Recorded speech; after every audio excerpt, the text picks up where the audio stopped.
Hello guys, कैसे हो आप सब। आई होप आप सब बढ़िया होंगे।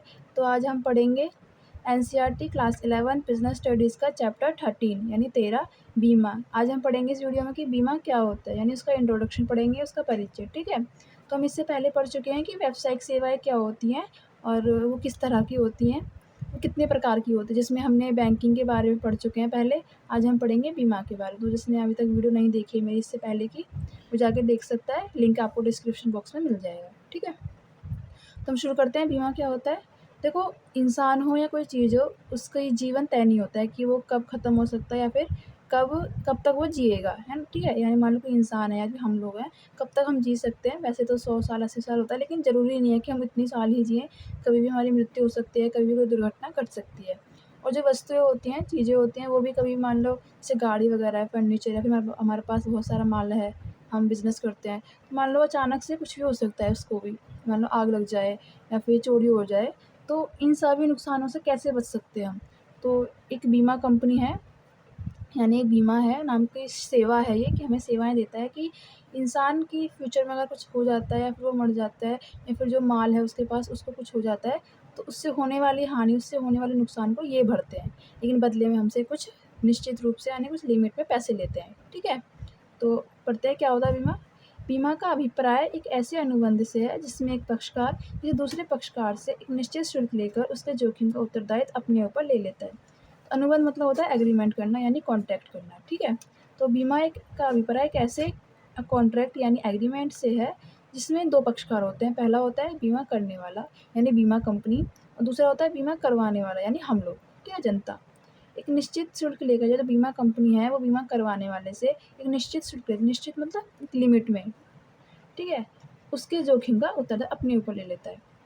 मतलब जब बीमा कंपनी है बीमा करवाने वाले से एक निश्चित शुल्क ले लेती है, और फिर जो जिस चीज़ का बीमा करवा रहा होता है उसकी सारा जोखिम अपने ऊपर ले लेता है कि अगर फ्यूचर में आपके इस जिस चीज़ का आप इंश्योरेंस करवा रहे हो उसमें अगर कोई नुकसान हो जाता है या फिर कुछ भी हो जाता है, वो टूट जाती है या कि चोरी कर लेता है या आग लग जाती है, तो उसका सारा नुकसान ये कंपनी भरती है। ठीक है। तो देखो, बीमा कंपनी बीमा कराने वाले को निश्चित अवधि की समाप्ति अथवा किसी घटना के घटित होने पर एक निश्चित धनराशि देने का वचन देती है। देखो, मानो जैसे लाइफ इंश्योरेंस करवाते हैं हम, जीवन बीमा करवाते हैं हम। ठीक है। उसमें क्या होता है कि जो बीमा कंपनी है वो बीमा कराने वाले को एक निश्चित अवधि यानी एक लिमिट डेट बता देती है कि इस साल इतने साल बाद आपका इंश्योरेंस पूरा हो जाएगा और आप अपना पैसा लेके जा सकते हो। मान लो हमने 1 लाख का कराया और 20 साल बाद हमें मान लो 3 लाख मिलेंगे या 2 लाख मिलेंगे, 2.5 लाख रुपये मिलेंगे। मान लो 20 साल का है तो 20 साल बाद हमको 2.5 लाख रुपये मिल जाएंगे। और अगर उस समय के पूरे होने से पहले कुछ हो जाता है हमें, मान लो 20 साल पूरे नहीं हुए, उससे पहले वो व्यक्ति मर जाता है जिसने बीमा करवाया था, या फिर कुछ भी हो जाता है, तब भी वो एक निश्चित धनराशि देती है। पूरे नहीं दे सकती, लेकिन उससे कम देती है, बट देने को दे देती है। प्रॉमिस करती है कि हम उससे पहले भी आपको पैसे दे सकते हैं। मान लो 2.5 लाख देना था 20 साल बाद, तो वो 2 लाख दे सकती है अगर उससे 20 साल होने से पहले कुछ हो जाता है तो। ठीक है। जिसके बदले में बीमा कराने वाला व्यक्ति बीमा कंपनी को एक निश्चित शुल्क अदा करता है। यानी जो बीमा करवाता है और बीमा कंपनी को अगर लाइफ इंश्योरेंस है, या तो एक बार में पैसे दे देता है या फिर इंस्टॉलमेंट में, यानी 1 साल में एक बार या फिर 3 महीने में या फिर 6 महीने में देता है। और अगर किसी सामान का बीमा करवा रहे हैं, किसी गाड़ी का, ज़मीन का, बिल्डिंग का, तो हम एक बार में पैसे दे देते हैं। और जो बीमा कंपनी है वो हमें एक निश्चित समय बता देती है कि इतने समय बाद आपको पैसा मिल जाएगा, या फिर कुछ अगर घटना घटित हो जाती है तो आपको पैसे मिल सकते हैं। लेकिन देखो, लाइफ इंश्योरेंस में समय तय होता है कि इतने साल का बीमा है, कि मतलब अगर आपकी मृत्यु हो जाती है तो लाइफ इंश्योरेंस कैसा इंश्योरेंस होता है जिसमें समय तय होता है कि 20 साल का है तो 20 साल बाद आपको पैसे मिलेंगे ही मिलेंगे। लेकिन अगर आप किसी सामान का इंश्योरेंस कराते हो, किसी फर्नीचर का या किसी बिल्डिंग का या ज़मीन का या किसी गाड़ी का, तो उसमें ये होता है कि अगर कुछ घटना होती है तभी आपको पैसे मिलेंगे। ठीक है। अब देखो, बीमा कराने वाला व्यक्ति बीमक या बीमाकर्ता होता है। सॉरी, बीमा करने वाला व्यक्ति बीमक या बीमाकर्ता होता है। जो बीमा करने वाला होता है, मान लो कोई कंपनी है जो बीमा करती है, हम नहीं, हम तो कराने वाले हैं। जो बीमा करती है हमारा, वो क्या कहलाती है? बीमक या बीमाकर्ता। ठीक है। जैसे बीमा कंपनी है, कोई भी इंश्योरेंस कंपनी है, क्या कहलाएगी? बीमाकर्ता। जिस व्यक्ति का बीमा किया जाता है वह बीमित या बीमाधारी कहलाता है। यानी जिस व्यक्ति का, मान लो हम अपना बीमा करवा रहे हैं, फिर मान लो आप अपना बीमा करवा रहे हो, तो आप क्या कहलाओगे? बीमित या बीमाधारी। और जो आपका बीमा करेगा, या जो कंपनी आपका बीमा करेगी वो बीमा करता या बीमक। ठीक है, देखो बीमाकर्ता द्वारा अपनी सेवाएं प्रदान करने के बदले जो शुल्क लिया जाता है उसे प्रीमियम कहते हैं। यानी बीमाकर्ता जब आपका बीमा करेगा, यानी जो बीमा कंपनी है बीमा करता है, वो कंपनी जब आपका इंश्योरेंस करती है तो जो सेवाएं देती है हमें उसके बदले में कुछ पैसे भी लेती है ना, तो उसे प्रीमियम कहते हैं। जैसे मान लो हम 3 महीने में एक बार देते हैं, 6 महीने में एक बार देते हैं या फिर 1 साल में एक बार देते हैं, वो प्रीमियम कहलाता है। ठीक है, वह प्रलेख जिसमें बीमा समझौते की शर्तें लिखी जाती हैं वह बीमा पत्र कहलाता है। मतलब जो कॉन्ट्रैक्ट होता है, जो एग्रीमेंट किया जाता है जिसमें शर्तें लिखी होती हैं बीमा कंपनी के बारे में भी और जो बीमा करवाता है उसके बारे में भी, यानी बीमाकर्ता के बारे में भी और बीमाधारी के बारे में भी, और प्रीमियम ही कितना पैसा देना है आपको, कितने साल बाद मिलेगा, या फिर ये घटना होती है तो इस पे पैसा मिलेगा, वो सारे नियम और सारी जो भी शर्तें होती हैं वो बीमा पत्र में लिखी होती हैं। यानी एक पत्र सा होता है, एक डॉक्यूमेंट होता है, उसे बीमा पत्र कहते हैं। ठीक है, जैसे हम लोग बीमा करवाते हैं तो मिलता है ना हमें, तो बीमा पत्र कहलाता है। ठीक है, जितनी राशि का बीमा कराया जाता है उसे बीमित राशि कहते हैं। मान लो जैसे 2.5 लाख का बीमा करवाया या फिर 2 लाख का बीमा करवाया, वो बीमित राशि कहलाती है। ठीक है, जीवन बीमा में सुरक्षा व विनियोग दोनों होते हैं, जबकि शेष अनुबंधों में केवल सुरक्षा होती है।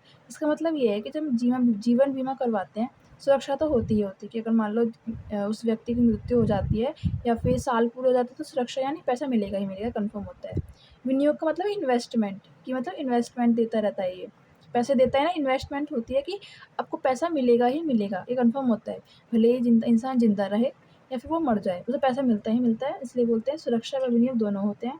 लेकिन बाकी जो होते हैं, चोरी हो जाए या फिर गाड़ी का बीमा करा लिया, फिर ज़मीन का कराया, फिर बिल्डिंग का कराया, फर्नीचर का कराया, तो उसमें बोला है सुरक्षा, क्योंकि इसका मतलब ये है कि जैसे हमने अपनी गाड़ी का बीमा कराया, तो गाड़ी को अगर आग लग जाती है या फिर कोई चोरी हो जाती है, फिर कुछ भी हो जाता है, तभी हमें पैसे मिलेंगे, उससे पहले हमें वो पैसे नहीं मिलते हैं। इसलिए बोला सिर्फ सुरक्षा होती है, इन्वेस्टमेंट नहीं होते। इन्वेस्टमेंट का मतलब क्या होता है, विनियोग का मतलब ये होता है कि हम जिस चीज़ में विनियोग कर रहे हैं उसका हमें फ़ायदा मिलेगा ही मिलेगा, उसके बदले हमें कुछ मिलेगा ही मिलेगा।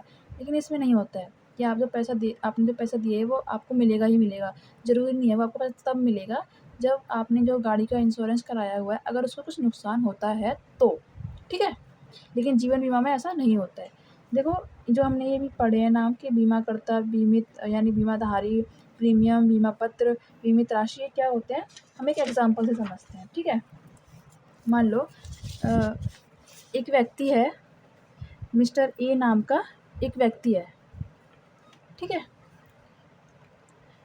और वो एक कंपनी यानी ओरिएंटल इंश्योरेंस कंपनी शिमला, मैं आपको ऐसे बोल के समझाती हूँ। ठीक है, एक व्यक्ति है मिस्टर ए नाम का। ठीक है, वो अपनी कार का इंश्योरेंस करवाता है ओरिएंटल इंश्योरेंस कंपनी शिमला से 2.5 लाख रुपए का। ठीक है, मिस्टर एक व्यक्ति है जो अपना इंश्योरेंस करवा रहा है, और वो किससे करवा रहा है, ओरिएंटल इंश्योरेंस कंपनी शिमला से कितने रुपए का, 2.5 लाख का। तो जो मिस्टर है वो एक व्यक्ति है, वो इंश्योरेंस करवाने वाला व्यक्ति है।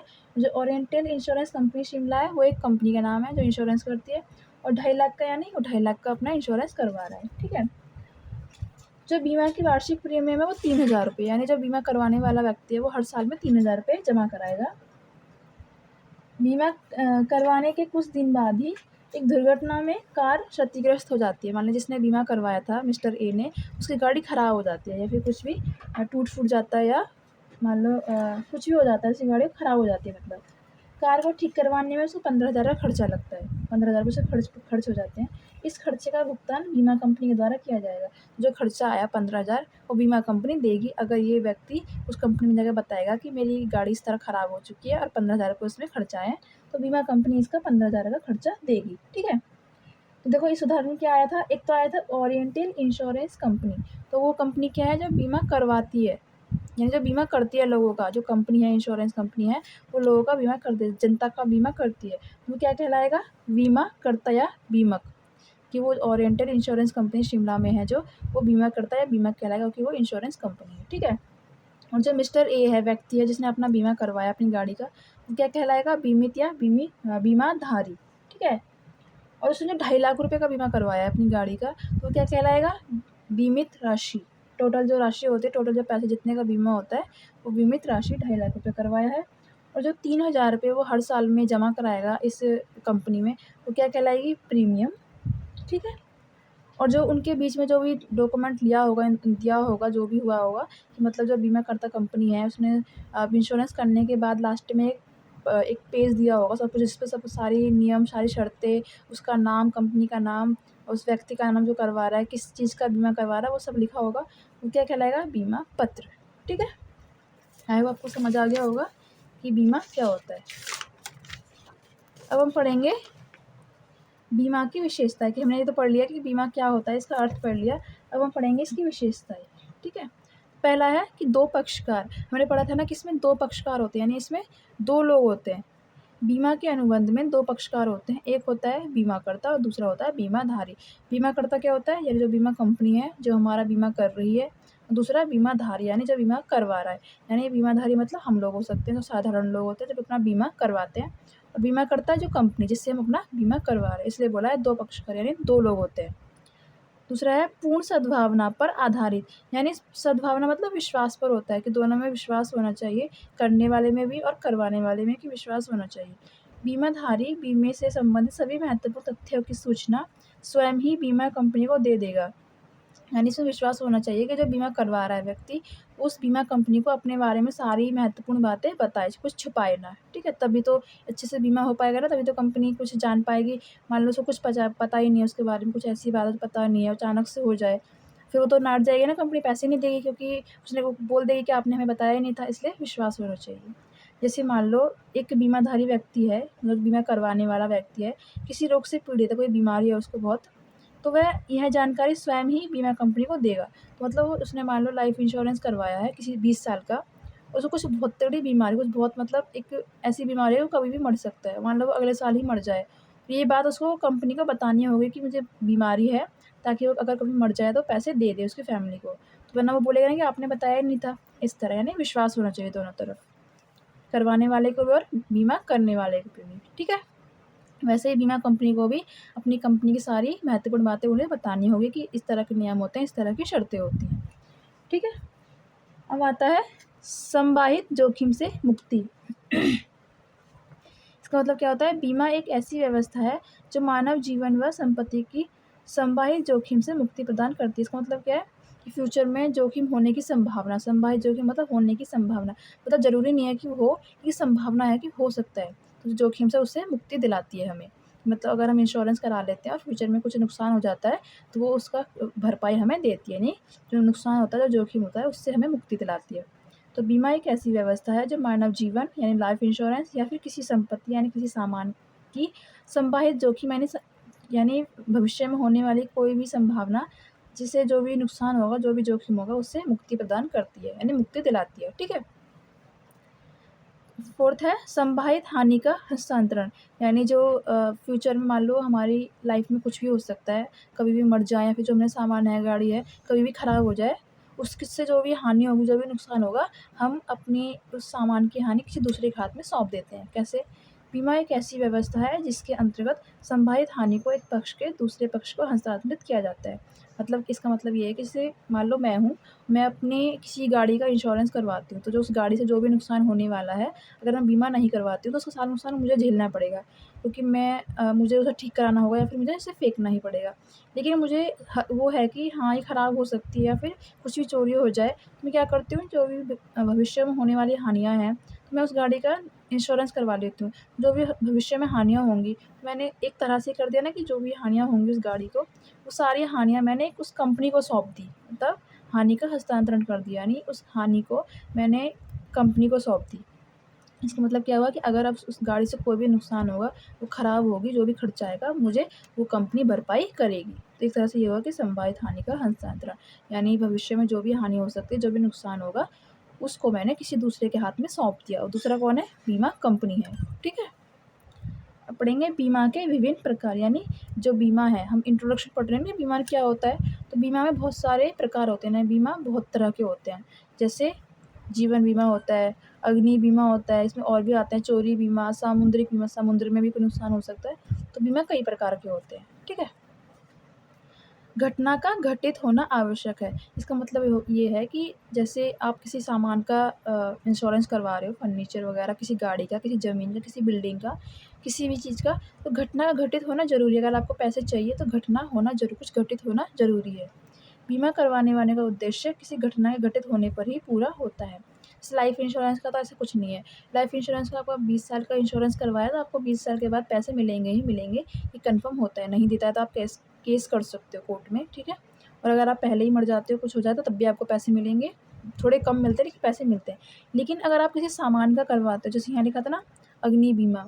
अग्नि बीमा का मतलब क्या है कि आग लग जाए किसी सामान, आपने मान लो आपके पास एक भंडार गृह है, उसमें बहुत सारा अनाज रखा हुआ है और आपको डर है कि उसमें आग ना लग जाए, तो आपने उसका इंश्योरेंस करा लिया, बीमा करा लिया। तो इसमें ये है कि उसमें आग लगेगी तभी आपको पैसे मिलेंगे, वरना नहीं मिलेंगे, ठीक है? और ना ही आप केस कर सकते हो, क्योंकि उस जो डॉक्यूमेंट होगा, जो एग्रीमेंट होगा, जो अनुबंध होगा, उसमें लिखा होगा कि अगर आपने अग्नि बीमा करवाया है, इसलिए अगर आपके सामान को में आग लगती है तभी आपको पैसे मिलेंगे, यानी घटना का घटित होना ज़रूरी है, ठीक है? ऐसे मैं सिर्फ सामान की नहीं, जो भी सामान का करवाता हूँ, जीवन बीमा छोड़ के जिस भी सामान का आप इंश्योरेंस करवाते हो, उसमें ऐसा होता है कि जब भी कोई घटना होगी तभी आपको पैसे मिलेंगे, वरना उससे पहले पैसे नहीं मिल सकते, ठीक है?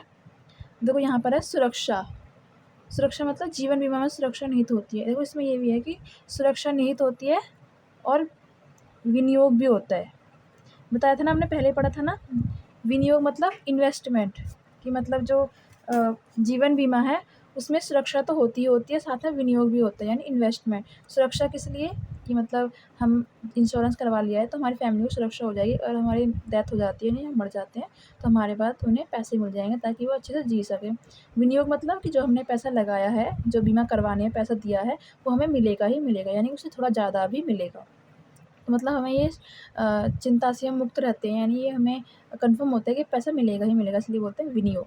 कि हम जब इन्वेस्टमेंट करते हैं किसी कंपनी में, मान लो हम इन्वेस्ट करते हैं, शेयर्स खरीदते हैं, तो होता है ना कि पैसा मिलेगा ही मिलेगा। लेकिन जो बाकी सामान होते हैं, जैसे अग्नि बीमा हो गया, चोरी बीमा हो गया, ये सारा जो बीमा होते हैं ना, इसमें विनियोग नहीं होता, सिर्फ सुरक्षा होती है। कि मतलब सुरक्षा इसलिए कि मान लो अगर आग लग जाए तो सुरक्षा हो सकती है, यानी पैसे मिलेंगे। लेकिन विनियोग नहीं होता है कि जो आपने पैसा लगाया वो आपको कन्फर्म है कि मिलेगा ही मिलेगा। अगर घटना होती है तभी मिलेगा, वैसे वरना नहीं मिलेगा, ठीक है? इसलिए बोला विनियोग नहीं होता है बाकी में, लेकिन सुरक्षा होती है। लेकिन जीवन बीमा में विनियोग और सुरक्षा दोनों होता है, ठीक है? आई होप आपको अच्छे से क्लियर हो गया होगा अभी तक जो मैंने आपको पढ़ाया। अब पढ़ेंगे हम बीमा के प्रकार। हमने पढ़ा था ना अभी क्या किस तरह के बीमा होते हैं, तो हम यहाँ पढ़ेंगे कितने तरह के बीमा होते हैं और वो क्या क्या होते हैं, उनका मतलब क्या होता है, उनका अर्थ क्या होता है, ठीक है? तो पहला है जीवन बीमा। देखो जीवन बीमा क्या होता है, जीवन बीमा लाइफ इंश्योरेंस, आजकल ये बहुत चल रहा है ना। इसके अंतर्गत कोई भी व्यक्ति अपने जीवन का बीमा करा सकता है। जीवन बीमा में बीमाधारी को निश्चित प्रीमियम का भुगतान करना पड़ता है, जिसके बदले निश्चित अवधि से पूर्व उसकी मृत्यु पर उसके उत्तराधिकारी को या निश्चित अवधि तक जीवित रहने पर उसे स्वयं बीमा कंपनी से पूर्व निश्चित रकम प्राप्त होती है। इसका मतलब क्या हुआ, देखो जैसे मान लो कोई व्यक्ति उसने अपनी लाइफ का बीमा करवाया, अपनी जीवन बीमा करवाया, और मान लो उसने 15 साल का बीमा करवाया है, ठीक है? और मान लो वो 15 साल से पहले ही अगर मर जाता है, ठीक है? तो उसको जो पैसे होंगे वो उसके उत्तराधिकारी यानी बेटे को या फिर उसकी पत्नी को या फिर उसके बेटे या तो बेटी को पैसे मिल जाएंगे। और अगर वो 15 साल तक ज़िंदा रहता है, यानी जो जीवन बीमा करवाया था जितने साल का, उतने साल तक अगर वो ज़िंदा रहता है, तो वो उतने साल के बाद उसे स्वयं यानी खुद पैसे मिल जाएंगे, कंपनी उसे जितने पैसे तय हुए थे उतने मिल जाएंगे। और उसका मतलब क्या है कि यहाँ था ना प्रीमियम का भुगतान करना पड़ता है, मतलब 3 महीने में, 4 महीने में, 6 महीने में, फिर 1 साल में देते हैं ना। आपने देखा भी होगा कि जो जीवन बीमा कराते हैं वो 600 रुपये या फिर 400 रुपये पर महीने या फिर 6 महीने में या फिर साल में देते हैं, ठीक है? समझ आ गया ना? जीवन बीमा क्या होता है कि अपने जीवन को सुरक्षित रखते हैं, या फिर वो मर जाते हैं तो अपनी फैमिली को सुरक्षा देने के लिए वो अपना जीवन बीमा कराते हैं, ठीक है? समझ में आ गया ना? क्या होता है कि वो जो बीमा करवाता है व्यक्ति, जो बीमाधारी है, वो हर साल में या फिर महीने में प्रीमियम देता है, और बदले में क्या उसको पैसे मिलते हैं। जितने साल का बीमा होता है, अगर उतने साल तक वो ज़िंदा रहता है तो उसे खुद पैसे मिल जाते हैं, और अगर वो उससे पहले मर जाता है तो उसके उत्तराधिकारी यानी बेटे, भाई या वाइफ को या बेटे को पैसे मिल जाते हैं, ठीक है? दूसरा है अग्नि बीमा। अग्नि बीमा देखो क्या होता है, अग्नि बीमा यानी आग लगने से अगर कोई नुकसान हो जाता है तो वो एक तरह से ना 2 बीमा में बटे हुए हैं। ये है जीवन बीमा और ये है सामान्य यानी नॉर्मल, क्योंकि इसमें विनियोग होता है, सुरक्षा भी होती है, और ये सामान्य होते हैं, ये सिर्फ सुरक्षा होती है कि जब भी कोई घटना होगी तभी आपको पैसा मिलेगा इनमें, ठीक है? तो हम पढ़ेंगे अग्नि बीमा। अग्नि बीमा क्या होता है, देखो इसमें जो कंपनी है, जो इसमें यदि बीमाधारी की संपत्ति को अग्नि से कुछ क्षति यानी कोई हानि होती है तो जो बीमा कंपनी है वो बीमे की राशि तक की क्षति को पूरा करेगी। इसका मतलब क्या है? वो इसका मतलब ये है कि मान लो कोई व्यक्ति है, उसने अपनी कार का इंश्योरेंस कराया, अपनी कार का बीमा करवाया है। मान लो 50,000 का बीमा करवाया था। जब बीमा करवाया था तो उसने 50,000 रुपये दिए थे, ठीक है? तो जो बीमा कंपनी है, मान लो उस कार को कुछ नुकसान हो जाता है, मान लो एक्सीडेंट हो गया उस कार का किसी दूसरी कार के साथ, उसका नुकसान आया, तो जो जिसकी वो कार थी उसने 20,000 रुपये खर्च किए उसको ठीक कराने में। वो जाके उस बीमा कंपनी को बोलेगा कि मेरा कार का एक्सीडेंट हो गया था और 20,000 रुपये खर्च आए। तो उसने भले ही 50,000 का करवाया था, लेकिन 20,000 रुपये खर्च आए थे तो 20,000 रुपये ही देगी कंपनी, इससे ज़्यादा नहीं देगी, ठीक है? और मान लो अगर ऐसा होता है, मान लो कि उसने 50,000 का बीमा करवाया था, ठीक है? लेकिन उसका खर्चा कितना आया? मान लो कार का जैसे एक्सीडेंट हुआ, खर्चा आया 60,000 का, ठीक है? 60,000 का उसका खर्चा आया। लेकिन उसने बीमा कितने का करवाया था? 50,000 का। तो वो कंपनी उसे सिर्फ 50,000 रुपये ही देगी, 60 नहीं देगी। यानी कम दे सकती है और बराबर दे सकती है, लेकिन ज़्यादा नहीं दे सकती है। देखो मैं समझाती हूँ अच्छे से। मान लो जो बीमा करवाने वाला व्यक्ति, जैसे मान लो मैंने बीमा करवाया, बीमा कंपनी से मैंने अपनी कार का बीमा करवाया 50,000 का, ठीक है? और किसी दिन मेरी कार का एक्सीडेंट हो गया और मेरी कार में खर्चा, उसको ठीक कराने में खर्चा आया 30,000 रुपये और मैंने बीमा करवाया था 50,000 का, तो वो कंपनी मुझे सिर्फ 30,000 रुपये ही देगी, ठीक है? सिर्फ 30 देगी, इससे ज़्यादा नहीं देगी। और मान लो किसी दिन मेरी कार का एक्सीडेंट हो गया, खर्चा आया 60,000 का, ठीक है? लेकिन मैंने इंश्योरेंस कितने का करवाया था? 50,000 का, तो वो कंपनी मुझे सिर्फ 50,000 रुपये ही देगी, बाकी जो 10,000 हैं वो नहीं देगी। यानी कि जितने का आप बीमा करवाते हो या तो उतना देती है या फिर उससे कम देती है, उससे ज़्यादा नहीं देती है, ठीक है? समझ आ गया ना? वैसे तभी होगा अगर कंपनी यदि उस सामान में आग लग जाती है या कुछ ऐसा हो जाता है, तभी वो ऐसा करती है, ठीक है? एक्सीडेंट से नहीं, देखो एक्सीडेंट मैंने सच बोला, ऐसा कुछ नहीं है। अगर मेरी कार में आग लग जाती है तो, क्योंकि अग्नि बीमा है, नाम से तो चल रहा है अग्नि बीमा है। अगर मेरी कार में आग लग जाती है और 30,000 का खर्चा आता है उसको ठीक करवाने में या फिर कुछ करने में, तो मुझे 30,000 रुपये ही देगी। और अगर ज़्यादा आता है 60,000 तो 50 देगी, 60 नहीं देगी, क्योंकि 50 का इंश्योरेंस करवाया था हमने, ठीक है? और ऐसा सिर्फ तब होगा कि आग लगती है अगर आपकी कार को, क्योंकि नाम ही अग्नि बीमा है, ठीक है? अब है चोरी बीमा। चोरी का नाम क्या है? चोरी हो जाए सामान। तो इसका देखो क्या है कि बीमाधारी को संपत्ति के चोरी होने से होने वाली क्षति से सुरक्षा प्रदान करता है। बीमा कंपनी बीमित राशि तक के संपत्ति की चोरी से होने वाली क्षति को पूरा करने का वचन देती है। तो इसमें भी सेम ऐसा ही है। इसका मतलब क्या, जैसे हमने इसमें पढ़ा था ना कि अगर जो जिस भी सामान का आपने इंश्योरेंस करवाया है, चोरी बीमा करवाया है, अगर वो आपका सामान चोरी हो जाता है और खर्चा आपका 30,000 रुपये आया और आपने इंश्योरेंस करवाया था 50,000 का, तो वो कंपनी आपको सिर्फ 30,000 रुपये ही देगी, 50 नहीं देगी, ठीक है? और अगर आपकी माल चोरी होने से 60,000 का खर्चा आ रहा है, लेकिन इंश्योरेंस आपने 50 करवाया है, तो आप उससे ये नहीं बोल सकते कि खर्चा 60,000 का, 60,000 रुपये ही दो। नहीं, वो आपको 50 देगी, क्योंकि आपने इंश्योरेंस 50 का करवाया था। यानी जो इंश्योरेंस कंपनी है, जितने का आप इंश्योरेंस करवाते हो, या तो उतना देती है, फिर उससे कम देती है, उससे ज़्यादा नहीं देती है, ठीक है? इसमें भी सेम यही है। यह बीमाधारी को संपत्ति के चोरी होने से होने वाली क्षति से सुरक्षा प्रदान करता है। इसका मतलब यही है, जैसे यहाँ पे अगर आग लग जाती है, जो नुकसान होगा भरपाई करती है। यहाँ पर अगर उसके माल की चोरी हो जाती है तो उससे होने वाली हानि को ये पूरा करती है, ठीक है? अब है सामुद्रिक बीमा। सामुद्रिक मतलब समुद्र से होने वाली। जो समुद्र से कैसे होती है? आप बोलोगे समुद्र से कैसे होगी? समुद्र से ऐसे होती है कि कुछ लोग होते हैं जो व्यापार करते हैं, एक देश से दूसरे देश में जाते हैं समुद्र के दौरान, जहाज़ों से। तो उसमें नुकसान हो सकता है, जहाज़ डूब जाए या फिर बीच रास्ते में कोई चोरी कर ले या फिर जानबूझ के कोई एक्सीडेंट कर दे, तो ख़राब हो सकता है ना, सारा माल समुद्र में गिर जाए। तो उससे जो भी नुकसान होता है उसकी भरपाई करती है, उसको कहते हैं सामुद्रिक बीमा। विदेशी व्यापार समुद्र मार्ग से किया जाता है, यानी जब दूसरे देश के साथ व्यापार करते हैं कुछ लोग, वो समुद्र से जाते हैं जहाज़ के द्वारा, ठीक है? समुद्र के अंदर जहाज़ और माल दोनों ही असुरक्षित होते हैं, क्योंकि मान लो जहाज़ डूब जाए या फिर माल सारा ख़राब हो जाए, पानी में गिर जाए, तो असुरक्षित होते हैं। एक जहाज़ के क्षतिग्रस्त हो जाने से ही करोड़ों रुपए की संपत्ति यानी माल नष्ट हो जाता है। यह बीमा इस क्षति से सुरक्षा प्रदान करता है, ठीक है? समझ आ गया ना क्या होता है कि समुद्र, जैसे मान लो कोई जा रहा है सामान लेके, अगर उसका जहाज़ डूब जाता है या फिर माल डूब जाता है, वो असुरक्षित होता है। अगर जहाज़ का इंश्योरेंस कराया है उसने, तो जहाज़ की जो भी भरपाई होगी वो सारा इंश्योरेंस कंपनी देगी, या फिर माल का कराया है तो जो भी माल का नुकसान होगा वो सारा कंपनी देगी। क्योंकि जहाज़ में बहुत सारा सामान होता है जो करोड़ों का होता है, वो नष्ट भी हो सकता है या फिर चोरी भी हो सकता है, जहाज़ डूब भी सकता है। तो उससे जो भी नुकसान होगा वो कंपनी उससे सुरक्षा प्रदान करती है, ठीक है? तो हमने पढ़ा अभी तक कि बीमा क्या होता है और उसकी विशेषताएं क्या होती हैं और वो कितने प्रकार के होते हैं। तो हम आगे पढ़ेंगे कि इसके सिद्धांत, यानी इस बीमा को कराते समय किन किन बातों को ध्यान रखना चाहिए। यानी कुछ बातें ऐसी होती हैं जो बीमा कंपनी को और बीमा कराने वाले व्यक्ति को माननी ही पड़ती है। यानी प्रिंसिपल ऑफ इंश्योरेंस। प्रिंसिपल मतलब सिद्धांत। सिद्धांत होते हैं कि कुछ ऐसे नियम होते हैं, कुछ ऐसी शर्तें होती हैं जो माननी ही पड़ती हैं। तो हम ये आगे पढ़ेंगे। अगर आपको मेरा समझाया हुआ समझ आ रहा है तो आप मेरे चैनल को सब्सक्राइब कर सकते हैं, ताकि आगे मैं जितनी वीडियोज़ डालूँ आपको वो आसानी से मिल सके। और आपको मेरा वीडियो अच्छा लगता है तो आप लाइक कर सकते हैं।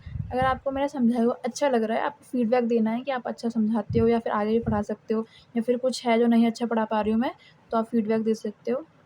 Thank you.